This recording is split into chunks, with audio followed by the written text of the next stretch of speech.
விழுப்புரத்தில் மழையால் சேதமடைந்த சாலைகளை சீரமைக்குமாறு பொதுமக்கள் வேதனையுடன் கோரிக்கை விடுக்கின்றனர். விழுப்புரம் மாவட்டத்தில் சில தினங்களாகவே நள்ளிரவு முதல் அதிகாலை வரை கனமழை பொழிந்து வருகிறது.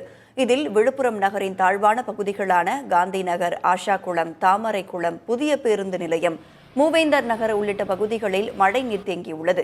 குடியிருப்புகளை சூழ்ந்திருக்கும் மழைநீரால் பொதுமக்களும் அவதியடைந்து வருகின்றனர்.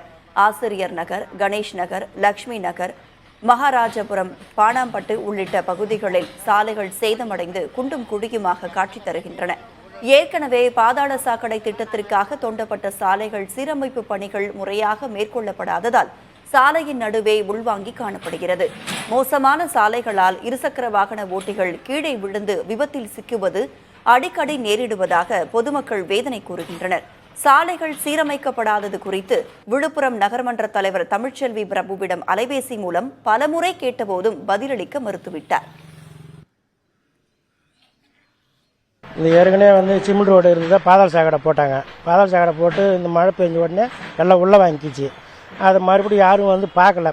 ஸ்கூலுக்கு போகிற பிள்ளைங்கள்லாம் ஊந்து வாரிங்க, பெரியவங்கெல்லாம் விழுறாங்க. தண்ணி நிற்கிது, சேத்துல தண்ணியும் ஊந்து ரொம்ப கஷ்டமாக இருக்குது.